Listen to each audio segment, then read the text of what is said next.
Welcome back to online study zone. आज की इस वीडियो में हम बात करेंगे एक ऐसे टॉपिक के बारे में जो कि आपके पेपर में डेफिनेटली 101% पेपर में क्वेश्चंस पूछे जाते हैं बिहार के आर्थिक सर्वेक्षण से रिलेटेड। चाहे प्रीवियस ईयर की बात करें या फिर आने वाले पेपर की बात करें तो डेफिनेटली प्रश्न आएंगे ही। तो ऐसे में अगर हम बात करें कि इसको याद करना थोड़ा सा टिपिकल हो जाता है, लेकिन आज के इस वीडियो के थ्रू मैं आपको बहुत ही बारीकी से और वो हर छोटा छोटा पॉइंट्स बताने की कोशिश करूंगा जहां से क्वेश्चंस पूछे जाते हैं। फालतू की चीज़ें हम इस वीडियो में इंक्लूड नहीं किए हैं जिससे आपका टाइम खराब हो। अगर आप इस वीडियो को एंड तक देख लेते हो तो ये मेरी गारंटी है कि बिहार के आर्थिक सर्वेक्षण से रिलेटेड जो भी आपके माइंड में डर है, जो आपके मन में डर है, वो सब कुछ खत्म हो जाएगा। बस इस वीडियो को आखिरी तक खत्म कर लो और जो भी डाटा है वो उनको मैं आराम से याद करा दूंगा। तो बस आप थोड़ा सा हमें समय दे दो।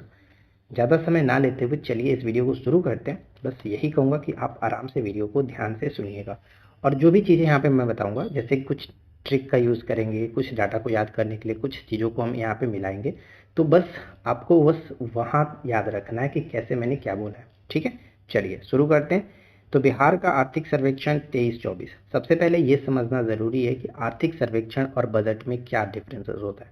तो देखिए, आर्थिक सर्वेक्षण का मतलब कि पिछले वर्ष जो भी चीज़ें हमने खर्च किया, जो भी प्राप्तियां हुई, वो कहाँ कहाँ किस तरह से हमने पैसों का खर्च किया, वो टोटल लेखा जोखा किया जाता है आर्थिक सर्वेक्षण में। और बजट क्या होता है कि बजट आने वाले साल के लिए, यानी फ्यूचर के जो अगला साल है उसका किस तरह से इन्वेस्टमेंट हम करेंगे, किस तरह से कहाँ पर क्या अनुमान लगाया जाता है, वो बजट में बताया जाता है।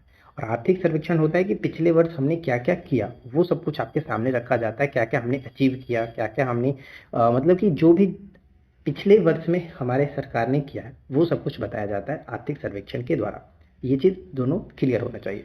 अब चलिए शुरू करते हैं। तो सबसे पहला बात ये आएगा कि बिहार का आर्थिक सर्वेक्षण सबसे पहली बार कब पेश किया गया था। तो पहली बार 2006-07 में ये पेश हुआ था। ठीक है, किसके द्वारा? तो सुशील कुमार मोदी के द्वारा उस वक्त पेश किया गया था। अब बात करते हैं कि इस साल जो 22-23 है, सॉरी 23-24 का जो डाटा है, यानी आर्थिक सर्वेक्षण हमेशा पिछले वर्ष का किया जाता है, इसलिए 23-24 यहाँ पे बात कर रहे हैं। तो 23-24 जो था वो 18वां आर्थिक सर्वेक्षण है, ये ध्यान रखिएगा, 18वां आर्थिक सर्वेक्षण है। और किसके द्वारा पेश किया गया? तो वित्त मंत्री जो है, बिहार के वित्त मंत्री सम्राट चौधरी ने इसको पेश किया। सम्राट चौधरी ने कब पेश हुआ ये याद रखेंगे, 12 फरवरी 2024 को। ठीक है, अब चलिए हम आगे बढ़ते हैं। ये पहला पॉइंट है जो कि बेसिक पॉइंट है, आपको ध्यान रखना है। अब आता है पहला पॉइंट, जीएसडीपी। तो जीएसडीपी क्या होता है? जैसे हम लोग जानते हैं कि पूरे देश की बात करते हैं तो जीडीपी निकाला जाता है, उसी तरह से अगर किसी स्टेट की बात करते हैं तो उसमें जीएसडीपी होता है, यानी ग्रॉस स्टेट डोमेस्टिक प्रोडक्ट। ठीक है, सकल राज्य घरेलू उत्पाद, ये होता है जीएसडीपी। अब ये दो मूल्यों पर होता है। एक तो वर्तमान मूल्य पर जो अभी चल रहा है, और एक होता है स्थिर मूल्य पर। स्थिर मूल्य की बात करें तो ये आपका सेट किया गया 2011-12। स्थिर मूल्य हमेशा 2011-12 पर अभी चल रहा, तो ये ध्यान रखेंगे। और एक पॉइंट और बता दूं, ध्यान रखेंगे, जैसे कि जो भी वर्तमान मूल्य होगा वो स्थिर मूल्य से ज़्यादा होता है। तो कंफ्यूज नहीं करना कि किस में डाटा कौन ज़्यादा होगा। बेसिक सी बात है कि वर्तमान मूल्य में जो भी अभी चल रहा है वो थोड़ा सा ज़्यादा होता है पैसा, और जो वर्तमान सॉरी जो हमारा स्थिर मूल्य था 11-12, उस वक्त थोड़ा सा पैसा कम होता है। तो वो चीज़ ध्यान में रखेंगे। जैसे कि अब यहाँ पे देखिए, जीएसडीपी अगर आपसे पूछे कि बिहार का सकल राज्य घरेलू उत्पाद वर्तमान मूल्य पर क्या है, या फिर स्थिर मूल्य पर क्या है, आधार मूल्य पर क्या है, तो दोनों चीज़ आपको ध्यान रखना है कि स्थिर मूल्य की अगर हम बात करें या फिर वर्तमान मूल्य की बात करें, तो सबसे पहले वर्तमान मूल्य पर याद रखना है कि ये होता है कितना, तो 7.5 लाख करोड़, 7.5 लाख करोड़। अब यहाँ पे अगर इसका टोटल अमाउंट की बात करें, टोटल अमाउंट कितना है, तो 75-13-96, 75-13-96, बस ऐसे याद रखना। अब ऐसे याद मत रखना कि 7,51,396 करोड़, ऐसे याद रखेंगे तो डेफिनेटली आप भूल जाएंगे, याद नहीं रहेगा। आपको बस ये नंबर याद रखना कि 75-13-96, 75-13-96। ठीक है, अब यहाँ पे ये एक चीज़ याद रखिएगा, मैं आपको जो बोल रहा हूँ कि 75-13-96, 75-13-96 तो मैंने आपको बोला, ये देखिए। अब वृद्धि कितना हुआ, तो इस वर्तमान मूल्य में वृद्धि हुआ है 15.5%। तो 15 गुने 5 क्या होता है? 15 गुने 5 यानी 75। तो 75 से स्टार्ट होने वाला याद रखिएगा कि 75 से स्टार्ट होगा। अगर लाख में डायरेक्ट लिखे तो 7.5 लाख करोड़, या फिर अगर टोटल अमाउंट लिखे तो 75 13 96 यानी 75 से स्टार्ट होगा, ये ध्यान रखिएगा। 15.5 की वृद्धि हुई है, ये है वर्तमान मूल्य पर। उसी तरह से अगर स्थिर मूल्य की बात करें तो स्थिर मूल्य में क्या है, तो ये आपका हो जाएगा 44, 24, ये आपका 73। अब देखिए 44 तो शुरू में रख दीजिए, 24 तिया क्या होता है, 72 होता है। 24 तिया 72 यानी अब बस इसको इतना याद रख लोगे तो भी काम चल जाएगा। 44, 24, 72 याद रखोगे तो 73 दिखेगा, तो आप आसानी से टिक कर ही सकते हो। तो ये थोड़ा सा देखिए डाटा को आपको इधर उधर करके याद रखना पड़ेगा, क्योंकि अब एग्जैक्ट डाटा याद रखोगे तो वो ज़्यादा लॉन्ग टर्म तक आप याद रख नहीं सकते। तो इसलिए मैं बोल रहा हूँ कि आप बस थोड़ा सा डाटा को इधर उधर घुमा करके याद रखो। पेपर जब आपको सामने क्वेश्चंस ऑप्शंस मिलेंगे, आप आराम से टिक कर सकते हो कि आपने क्या क्या छेड़छाड़ करके याद रखा था, वो सब कुछ आपके माइंड में चलेगा। ठीक है, तो यहाँ पे याद रखना है। और साथ में इसका परसेंटेज जो मूल्य है, जैसे कि 10.64% की वृद्धि हुई थी स्थिर मूल्य पर जीएसडीपी में, ये भी याद रखिएगा। और टोटल अमाउंट कितना है, 44, 24, 73। ठीक है, 44, 24, 73, यानी कि हमने 44 से याद रखेंगे, 24 तिया 72 होता है, तो उसमें से एक बढ़ा देना, 73 कर देना। राइट, तो ये दोनों याद रखेंगे जीएसडीपी कैसे कैसे बढ़ा है। अब चलिए आगे बढ़ते हैं और अगला प्रश्न, मतलब कि आगे के पॉइंट्स को समझते हैं। अब यहाँ पे देखिए सबसे महत्वपूर्ण जो पॉइंट है आपका ये है कि बिहार का प्रति व्यक्ति आय किस तरह से रहा है। बिहार का प्रति व्यक्ति आय, एक तो होता है मौद्रिक प्रति व्यक्ति आय जो कि ज़्यादा रहेगा, और एक होता है वास्तविक प्रति व्यक्ति आय, वो कम रहेगा। अब जैसे कि मौद्रिक प्रति व्यक्ति आय कितना है, तो 59,637, और जो कि 13.9% की वृद्धि हुई है। इसमें ये नहीं पूछा जाता है, इसमें ये पूछा जाएगा कि सर्वाधिक जो जिले हैं वो कौन कौन से हैं जो सर्वाधिक वृद्धि को दर्शाते हैं, यानी सबसे संपन्न जिले कौन से हैं और सबसे गरीब जिले कौन से, इस तरह से पूछा जाता है। तो यहाँ पे आप थोड़ा सा ध्यान रखिएगा, बस परसेंटेज ऊपर वाला याद रख लीजिए कि मौद्रिक प्रति व्यक्ति आय में प्रतिशत कितना है, 13.9% की वृद्धि हुई है, और वास्तविक प्रति व्यक्ति आय में कितना वृद्धि हुआ है, तो 9.07% की, 35,119। ठीक है, वास्तविक प्रति व्यक्ति अगर पूछा भी जाएगा तो वास्तविक प्रति व्यक्ति आय ही आपसे पूछा जाएगा, तो 35,119 ऐसे याद रखेंगे। ठीक है, अब यहाँ पे मैं आपको बताता हूँ कि सर्वाधिक प्रति व्यक्ति आय वाले जो जिले हैं वो कौन कौन से हैं। सर्वाधिक प्रति व्यक्ति आय वाले जिले, पिछले साल भी पटना टॉप पर ही था, तो यहाँ पे आप देखेंगे पटना टॉप पर है, जो कि कैसे इसको याद रखना है, 114 और यहाँ पे 541 ऐसे याद रखिएगा। ठीक है, 114 541, 114 541 यहाँ पे इसका हो जाता है। ठीक है, प्रति व्यक्ति आय पटना का। सेकेंड नंबर पे बेगूसराय और थर्ड नंबर पे मुंगेर, ये आएगा। ठीक है, पटना, बेगूसराय और मुंगेर। अब इसके बाद आता है हमारा सबसे गरीब यानी सबसे कम प्रति व्यक्ति आय वाला जो जिला है वो कौन कौन सा है। तो सबसे कम में यानी न्यूनतम प्रति व्यक्ति आय वाले जिले में शिवहर, यहाँ पे 18,980, और उसके बाद अररिया और उसके बाद सीतामढ़ी, यानी सबसे कम शिवहर में, सेकंड नंबर पे, सेकंड लास्ट की बात करें तो अररिया, और थर्ड नंबर पे सीतामढ़ी। ठीक है, अब एक चीज़ यहाँ पे ध्यान देगा, संपूर्ण भारत का प्रति व्यक्ति आय कितना रहा है, तो 6.3%, जबकि यहाँ पे आप देखेंगे कि वास्तविक प्रति व्यक्ति आय सिर्फ बिहार का कितना है, तो 9.07%, यानी ओवरऑल बिहार पूरे राष्ट्र से भी थोड़ा सा ज़्यादा ही रहा है यहाँ पे प्रति व्यक्ति। तो ये थोड़ा सा याद रखना, आपको कंफ्यूज नहीं करना है, और इसमें जो भी चीज़ें बताई जा रही हैं उन पर आप बस फोकस करो, उनको याद रखने की कोशिश करेंगे। राइट, चलिए देखिए ये सिर्फ वीडियो आप देखिए, पूरा कोशिश करिए याद रखने की। उसके बाद हम आपको एमसीक्यू फॉर्मेट भी कराएंगे, वहाँ भी याद कराएंगे।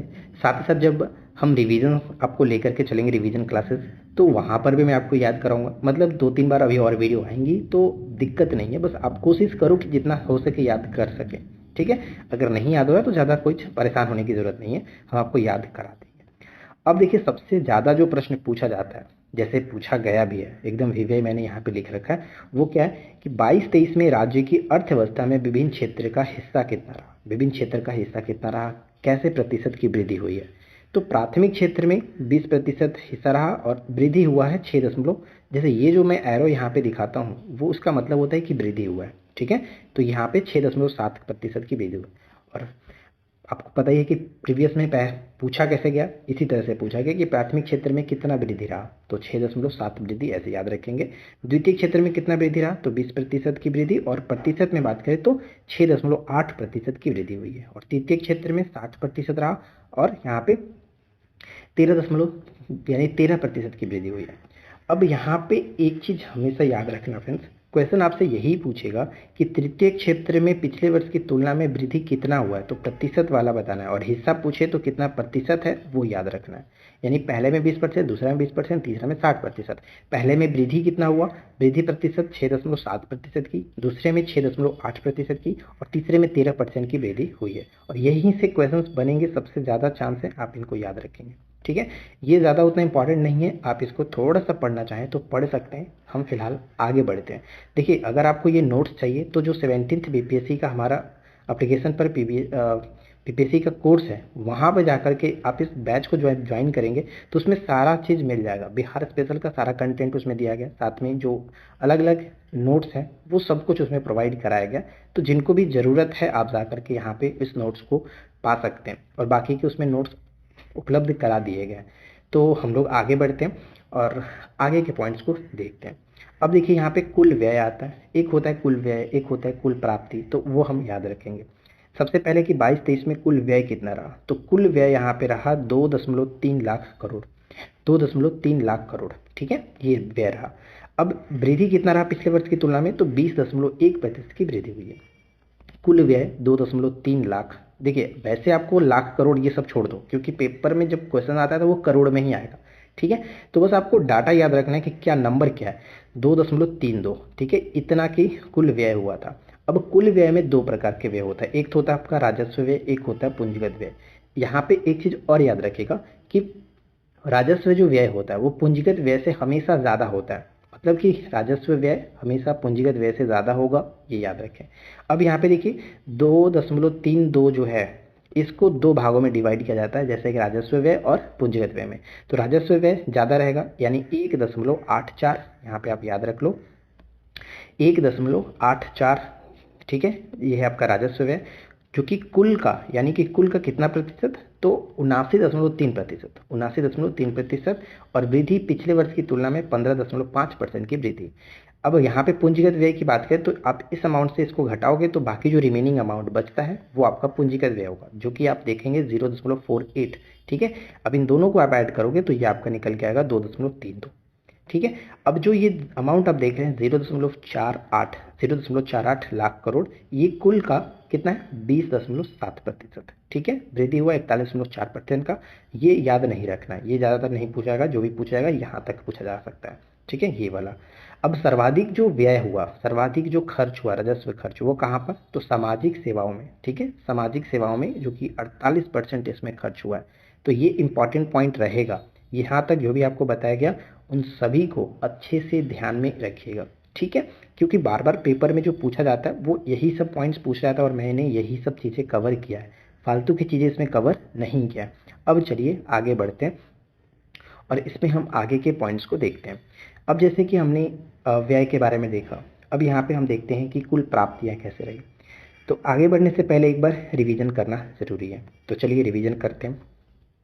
मैंने क्या क्या बताया कि सबसे पहला जो बजट पेश हुआ था 2006-07 में हुआ था। ठीक है, ठीक है, सुशील कुमार मोदी जी के द्वारा पेश हुआ था। इस बार जो बजट है वो 18वां बजट नहीं, ये हम आर्थिक सर्वेक्षण बात करें, सॉरी, तो 18वां आर्थिक सर्वेक्षण था, जो कि 12 फरवरी 2024 को पेश हुआ।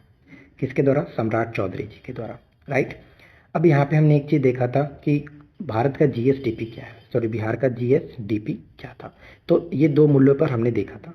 पहला क्या था, पहला हमारा सॉरी, तो पहला हमने देखा था जो कि पहला पॉइंट हमारा था कि वर्तमान मूल्य पर क्या है, वर्तमान मूल्य पर जीएसडीपी क्या है। तो वर्तमान मूल्य पर हमने देखा था कि 75.1396। ठीक है, 75.1396, और कितना प्रतिशत, तो 15.5 हमने था ना, 15×15 इस तरह से याद किए थे।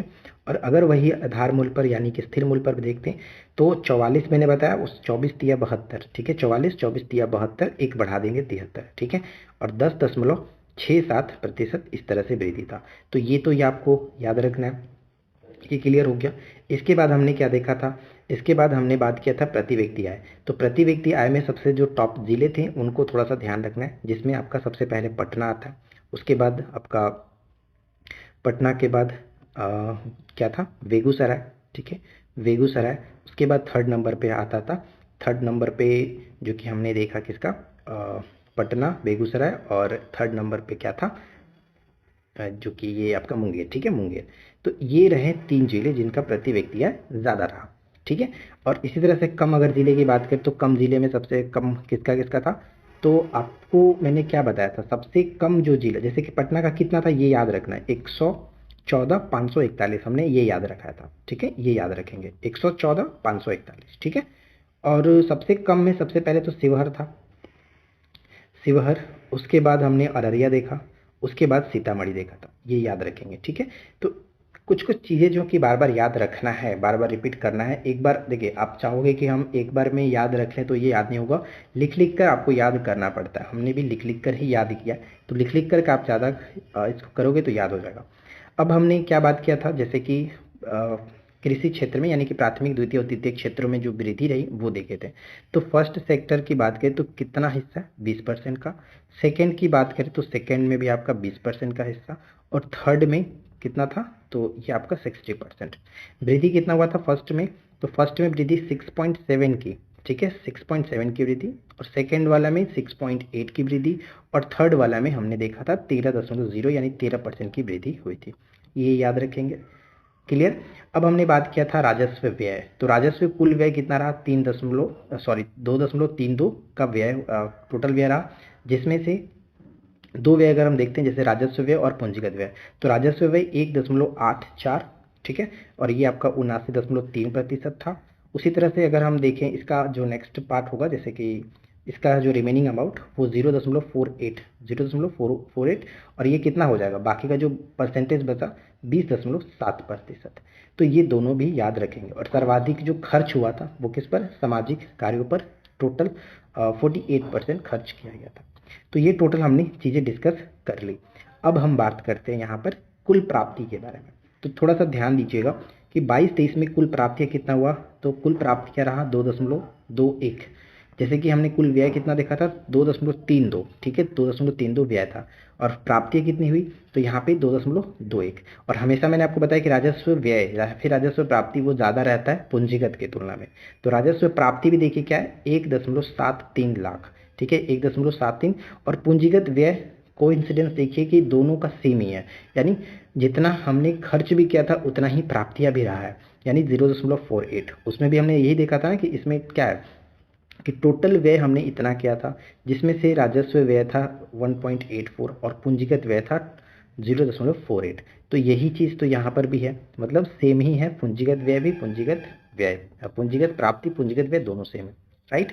अब सर्वाधिक राजस्व प्राप्ति कहाँ से हुई है, तो सर्वाधिक राजस्व प्राप्ति कर से हुआ है, कर, ठीक है, टैक्स से।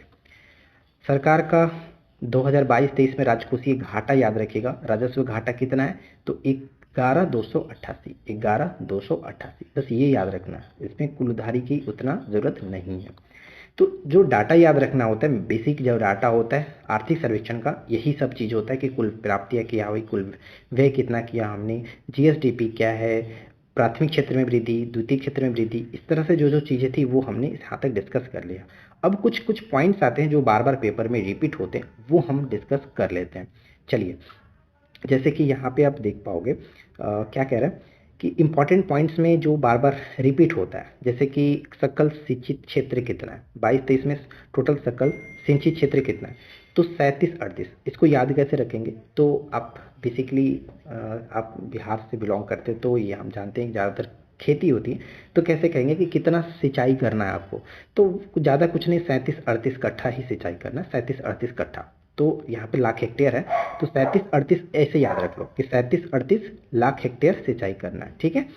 कुल खाद्यान्न उत्पादन कितना हुआ, तो 197.36 लाख टन, 197.36 लाख टन, यानी ऐसे होता है 197.36, ठीक है, 36 लाख टन।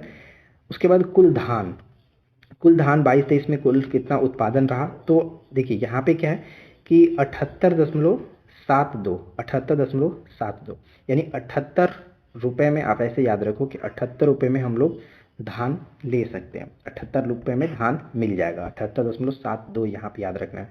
और गेहूं की कीमत आपको पता ही है कि चावल से थोड़ा सा कम ही होता है, तो यहाँ पे आप देखोगे कि 66 रुपये किलो, आप याद रख लो कि 66 रुपये किलो।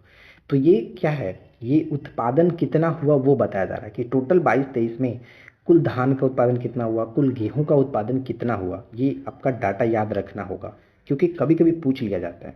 66 लाख टन का कुल उत्पादन हुआ था और मैं आपको बस बेसिक याद रखने की कोशिश कर रहा हूँ कि 66 रुपये।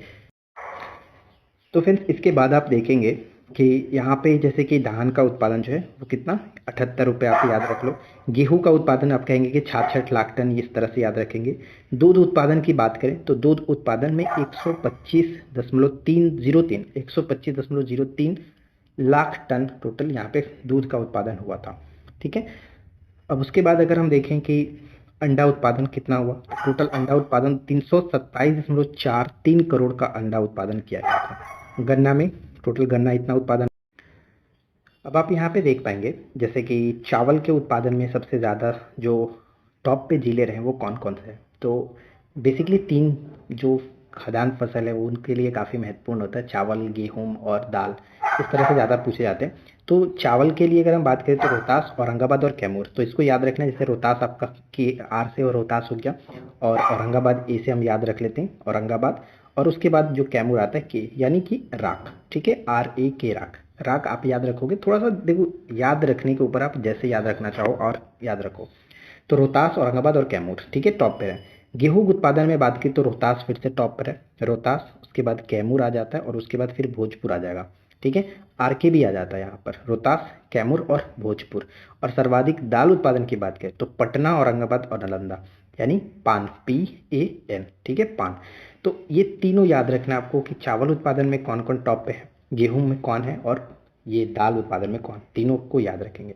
ऊर्जा खपत की बात करें तो देखिए ऊर्जा खपत 22-23 में कितना रहा, तो 378.094 करोड़ यूनिट।